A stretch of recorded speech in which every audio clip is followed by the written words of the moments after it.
을 가지고 하나님 앞에서의 삶이라는 제목으로 우리 하나님 앞에서 우리 성도들이 어떻게 살아야 되는가에 대해서 한번 말씀을 한번 생각해 보려고 합니다. 제가 한국에서 사역하고 있을 때 그때 부목사로 사역했었죠.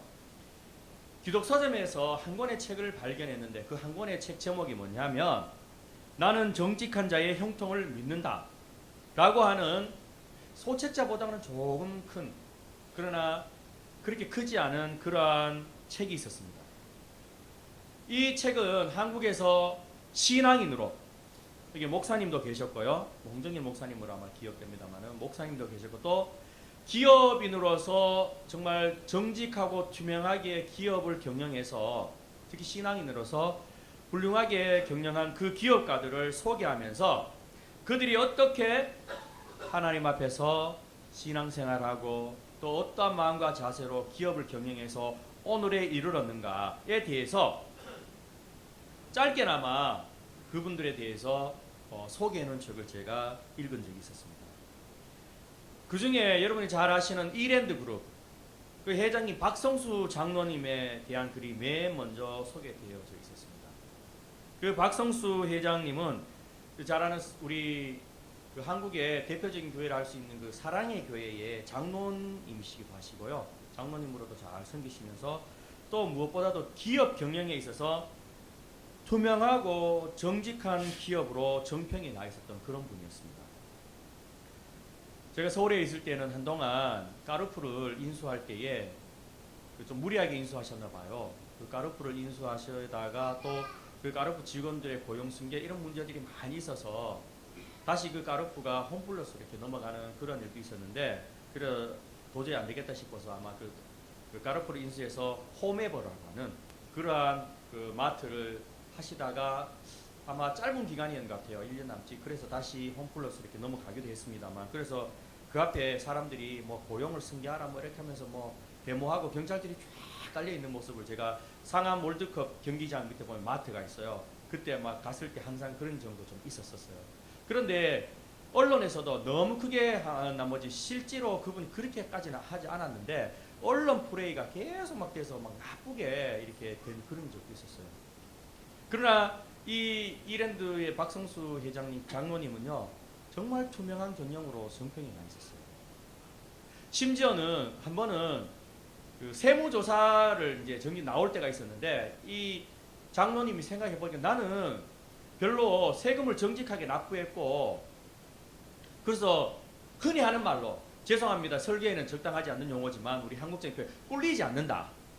나는 거기에 대해서 조금의 의혹도 없다. 그리고 조금의 부끄러움도 없다. 그러고 해서 세무조사팀이 왔을 때에 보통 같으면 회장들이 나가고 뭐 식사도 융숭하게 대접하고 뒷돈도 찔러주고 이런다고 합니다. 그런데 박성수 회장님은 안 나간 거예요. 왜? 나는 정직하게 했었고 내가 뭐 거기에 부끄러움이 없다. 이렇게 했는데 괘씸죄에 걸린 거예요. 괘씸죄에 걸려서 막 꼬투리 찾다가 뭔가 하게 찾았는데 그래서 벌금을 30억 때린 거예요. 뭐 가태료 뭐 이런 거 세무서에 때렸는데 그것도 지점에 뭐 어떤 일로 해서 어떤 옛날에 제 모교의 선배 집사님께서 이랜드 이렇게 지점을 하고 계셨는데 전혀 문제될 게 아닌데 그런 문제로 꼬투리를 잡아서 그렇게 괘씸죄에 걸려서 그렇게 됐다면서 말씀을 하시더라고요. 그런데 각 지점이 그것을 내야 되는데 그 박성수 장로님이 내가 모든 것을 다 내주겠다.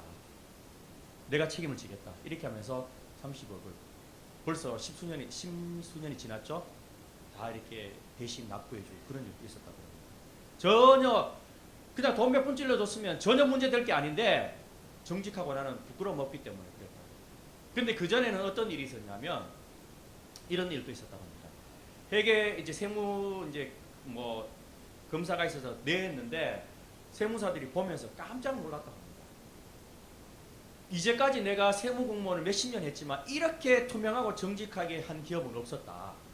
그래서 세금 감면 혜택도 그 전에 줬다고 합니다. 그런데 이제 너무 그렇게 하다 보니까 사람 깨끗하니까 사람들이 뭔가 좀 무슨 요즘 세무공무원 다 그런 건 아니에요. 다 그런 건 아니에요. 일부 몇 사람 때문에 그렇죠. 그래서 괘씸죄에 걸리기도 했는데 오늘날도 여전히 투명한 경영인으로서 그렇게 하는 것을 제가 알고 있습니다. 이 박성수 회장님이 처음 그는 이렇게 근형 무기력증이라고 하는 한국에 유수한 S대를 나왔지만 그 근육 무기력증이라 해서 힘을 못 쓰는 그런 게 있어요.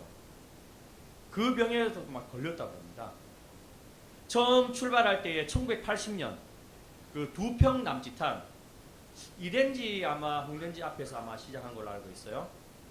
그 남짓한 옷가게 두 평이면 해봐야 얼마쯤 되겠습니까? 그죠? 아주 조그만 가게죠. 잉글랜드라는 그 브랜드를 내걸고 출발해서 지식 경영과 정직한 납세로 정말 투명한 경영 방침을 고수하면서 꾸준하게 성장을 거듭해왔다고 합니다. 남들은 어렵다고 하던 그 상황 속에서도 2002년에는 총 매출 1조 원 그리고 순이익이 1,300억 원에 다다를 만큼 대기업으로 성장하기 이르렀다고 합니다. 이 박성주 장로님이 자신이 경영하는 이랜드 그룹의 경영 이념을 이 세상에서 소금과 빛이 되는 기업이라고 천명하면서 돌아가더라도 바른 길을 간다. 기업은 이익을 내는 과정에서 정직해야 한다라고 하면서 그리스도인으로서 정직의 직업 윤리를 강조하고 실천해온 그런 분으로 정평이 나 있습니다. 그런데 이 장로님에게도 시련은 있었습니다. 항상 성공만 있었던 게 아닙니다. IMF 외환 위기가 터지자 매출이 떨어졌습니다. 은행들이 시중에 자금을 회수하게 됩니다. 그러니까 이랜드도 곤란한 지경에 이르렀습니다. 매출은 줄어들고 매장이 하나 둘씩 문을 닫게 되자 그 보증금을 돌려줘야 하고 또 회사를 정리하면서 직원들의 퇴직금도 처리해 줘야 되는데 그만 자금줄이 막혀버린 거예요. 그래서 부도가 나기 직전이었다고 합니다. 이런 어려운 가운데 그 장로님이 하나님 앞에 금식하면서 매달렸고 기도하기 시작했는데 그러면서 하나님의 응답을 기다렸는데 이때 외국 투자자가 나타나서 5천만 불을 투자하겠다라고 그렇게 제안을 했다고 합니다. 5천만 불이면 우리 달러를 일부를 1,000원씩으로 하면 얼마 되죠? 500억쯤 됩니까? 참 산수 어려워요, 그죠? 너무 어려워요. 이 외국 기업의 그 투자자는 한국에 올 때에 5억 불을 가지고 왔답니다. 한 5천억, 우리 하나로 5천억은 되죠. 5억 불을 가지고 왔는데 이랜드에만 투자하고 다른 기업은 투자할 대상을 마땅히 찾지 못했다고 합니다. 왜냐하면 한국의 대부분의 기업이 이중장부를 가지고 있어서 못 믿겠다는 겁니다. 세무서 제출용 자기 또 이렇게 하는 그리고 비자금 조성하고 그러나 이랜드만은 장부가 하나라서 투자했다라고 외국 투자자가 말했다고 합니다.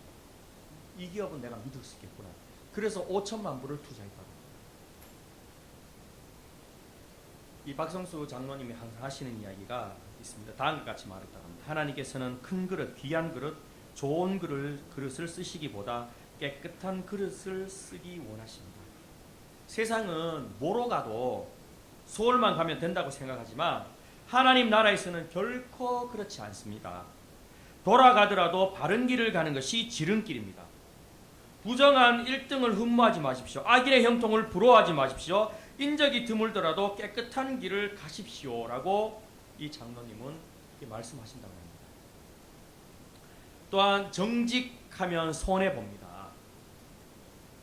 그러나 결정적일 때는 정직해서 살아납니다. 크리스찬이 세금 속여서 부자 되려고 생각하지 마십시오. 이중장부로 축제하려고 하지 마십시오. 부도 내고 도피하려고 하지 마십시오. 코너에 몰릴수록 하나님의 명예를 생각하고 그분만을 붙드십시오. 라고 그렇게 말하면서 헬런 켈러의 말을 인용하면서 앞문이 막히고 옆문이 막히고 뒷문이 막힐 때 어떻게 하시겠습니까? 하나님은 하늘문을 여신다고 하면서 정직하면 지는 것 같으나 이긴다고 그렇게 고백하고 있습니다.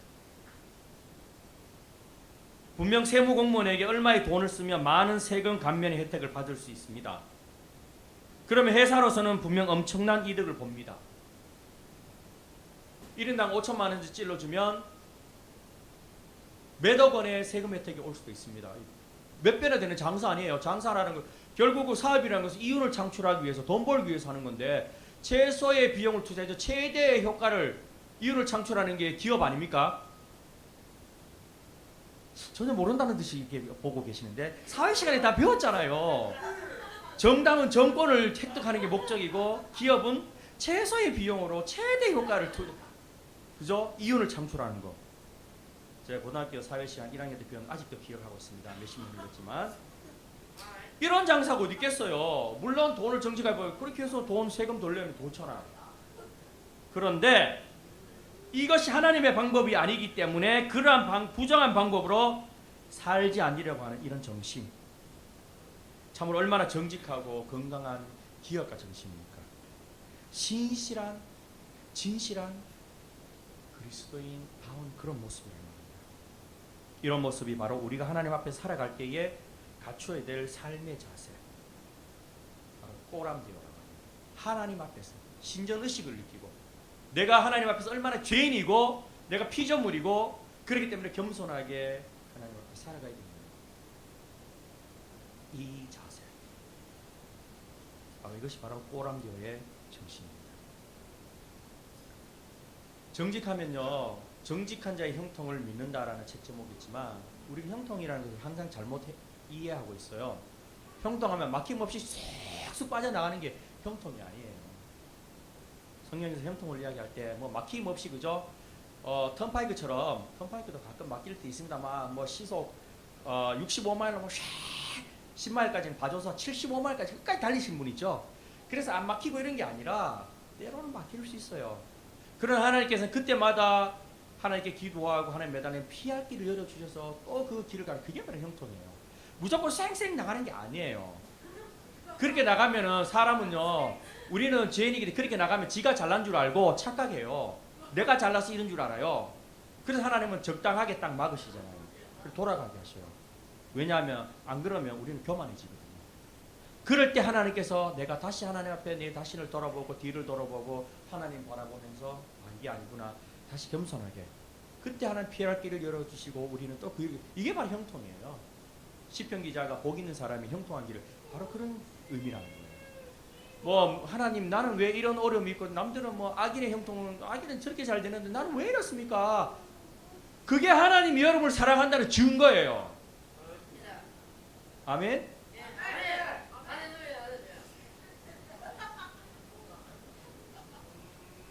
하박국 선지자가 그렇게 말했거든요. 악인은 왜 저렇게 잘 풀리는데 하나님은 나는 왜 그렇습니까? 왜 하나님 악인은 잘 나가는데 나는 하나님 믿는 나는 왜 이렇게 안 풀립니까? 하박국이 선지자이면서 그렇게 하나님께 질문하잖아요.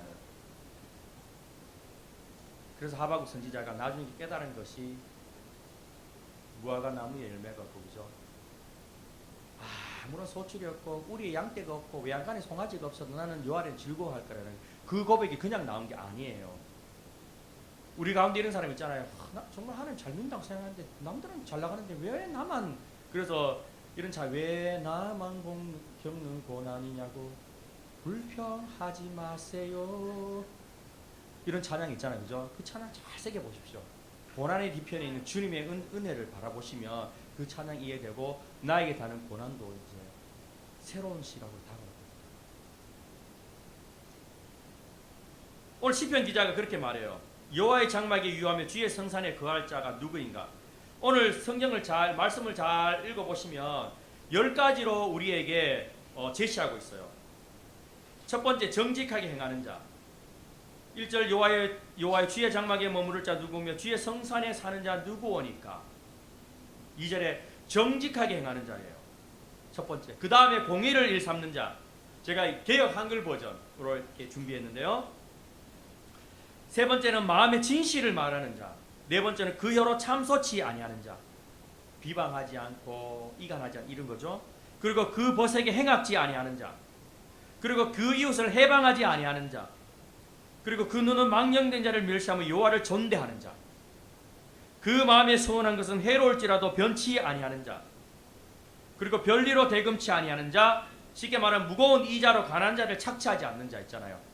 그리고 마지막 10번째, 뇌물을 받고 무죄한 자를 해치 아니하는 자. 물론 10가지밖에 없겠습니까만은 이것들을 다 종합해 보면 이렇다는 거죠.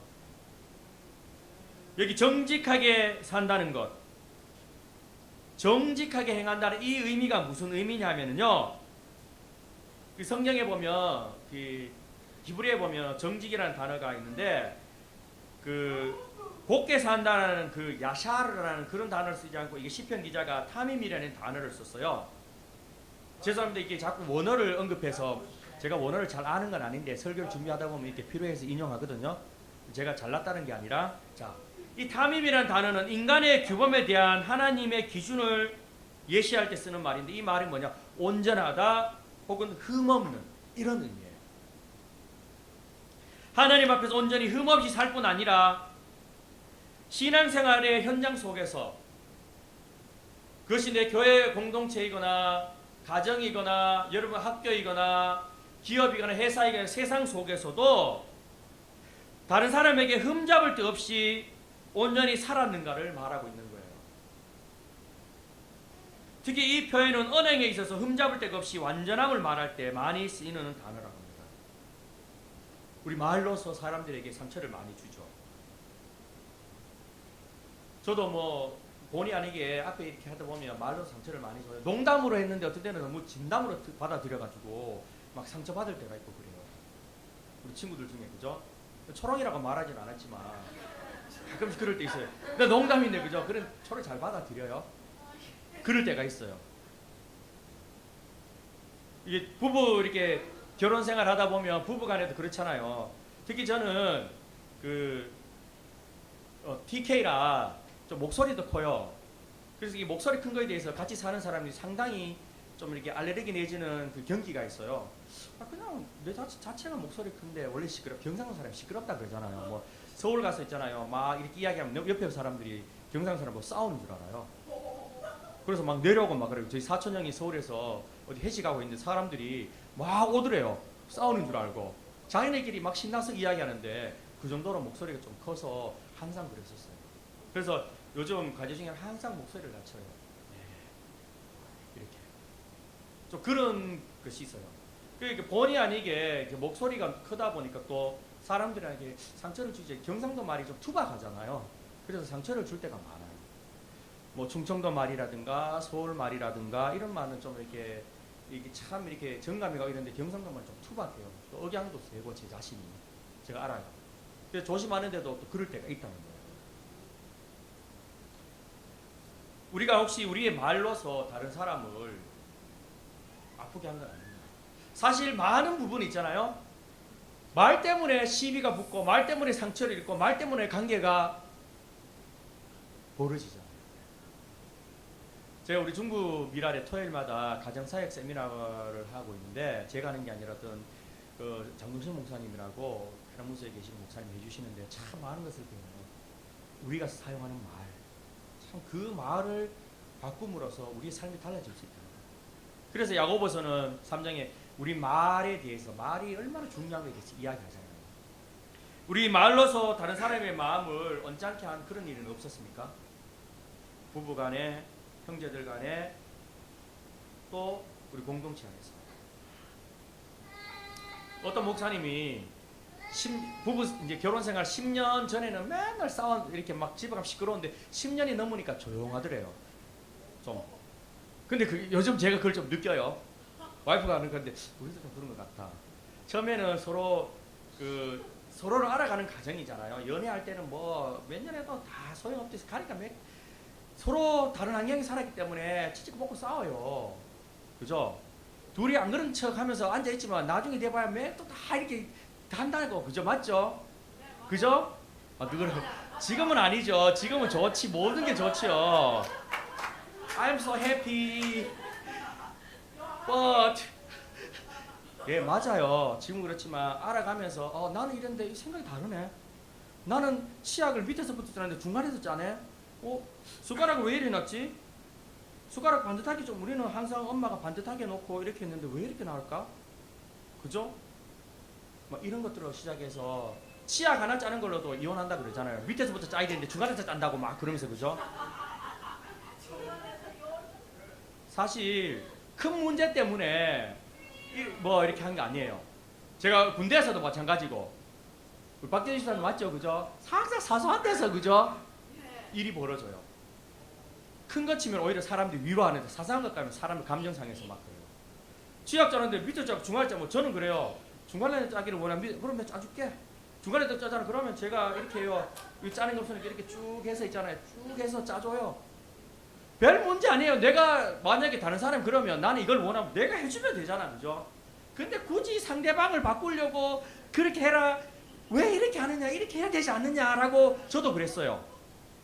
근데 어느 순간 되니까 이게 뭐 대단한 문제도 아닌데, 이게 뭐 본질 목숨 걸고 싸울 문제도 아닌데 내가 이것 때문에 어휴, 어떤 애 그래요. 이러고도 네가 목 사가?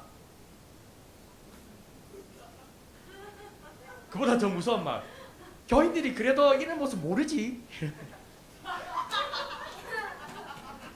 가만 생각해보니까 별거가 아니더라고요. 정말 그렇잖아요. 내가 여기에 뭐 목숨 걸 일 있어요. 이것 때문에 내가 왜 PTSD 올 일 있어요. 그럼 내가 짜줄게. 뭐 숟가락 이렇게 삐뚤 이렇게 놓으면 되지 뭐. 또 밥을 하고 나면 있잖아요. 처음에 밥을 하고 나면 좀 지나면 이게 밥이 굳으면 하잖아요. 그렇게 이렇게 주부들은 이렇게 왜 이렇게 앞뒤로 이렇게 섞어 놓잖아요. 밥솥에 그죠? 근데 같이 사는 사람은 그렇게 안 해요. 그럼 내가 해요 그냥. 하면 되지 뭐. 그거 뭐 중요한 문제라고. 꼭 이렇게 하라고 항상 서로 바꾸려고 그래요. 왜? 내 조건에 맞춰라고. 내가 맞춰주면 되잖아. 그럼 제가 맞춰줘요 그냥. 그죠? 맞춰주면 돼요 그냥. 처음에는 그것 때문에 많이 이렇게 하는데 저는 맞춰줘요 그냥. 아침에 제가 먼저 일어나면 제가 밥하고 그거하고 다 해요. 애 학교 다 준비해요. 물론 제가 할 때가 더 많아요. 괜찮아요. 뭐 어때요? 내가 기쁨으로. 남자라고 왜 못해요? 할 수 있어요. 네. 괜찮아요. 그리고 또 이렇게 내가 뭐 이렇게 하다 바쁜데 다 차려주면 너무 감사한 마음으로 감사하다. 내 같은 인간에게 이렇게 밥도 차려주고 내가 이거 주님의 은혜가 아니면 어떻게 이렇게 먹을 수 있을까? 그럼 감사해야 되죠. 맞죠? 여러분 가만 생각하면 당연한 게 아니고 나는 남자하고 대접 이렇게 당연한 게 아니고 내가 할 수 있어요. 왜 못해요 그게? 예. 초롱이 잘할 것 같은 거죠. 이렇게 내가 하나 먼저 생각을 바꾸면 모든 사람이 행복해질 수 있는 걸 내 생각을 안 바꾸고 뭐 하는 사람들이 나에게 맞춰주기를 원하니까 내뿐만 아니라 다 불행해져. 나도 기분 나쁘고 옆에 사람 다 불행해져요. 그 차이예요. 이 생각의 차이 하나만 바꾸면 되는데 안 바뀌는 거예요. 우리의 언행 이런 것들 여러분 한번 생각해 보십시오. 내 자신은 과연 어땠는가? 뭐 크게 섬기려고 하지 마세요. 내가 돈 많이 벌어가지고 나중에 미랄에 뭐 얼마 내가 뭐 하고 헌금하고 뭐 이런 거 생각하지 마시고 지금부터 하세요. 그냥 조그만 게 돈 없으면 행동을 하세요. 내가 조그만 거 섬길 수 없을까? 내가 먼저 갖다 주고 이런 것들.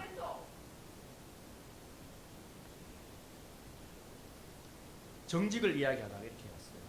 하나님 앞에서 정말 하나님뿐만 아니라 내가 사람 앞에 서서 정직하게 그리고 나아가서 내가 그 정직한 모습뿐만 아니라 그 삶 속에서 내가 다른 사람을 내가 정직하다면 내가 먼저 수고하고 이런 모습들. 두 번째 공의를 행하는 것. 이 하나님 이것은 하나님 관계 속에서는 하나님의 언약 즉 말씀을 충실히 지키는 걸 말하고요. 이웃 관계 속에서는 내가 정말 이웃과 더불어 살면서 필요한 그런 구병들을 잘 지키는 것. 그것을 이야기해요. 어떤 누가 보아도 공정하고 타당한 행동을 할 때 이 단어를 쓰고 편파심이 없고 살이 서에게 기울이지 않은 이런 마음 또 자기 자신만을 내세우는 자기 중심적이고 이기적인 그런 자세가 아니라 언제나 남을 먼저 생각하는 이런 마음. 우리는 진정으로 마음으로부터 진실을 말할 수 있어야 됩니다. 진실이라는 것은 거짓됨이나 가시 없는 것을 말합니다.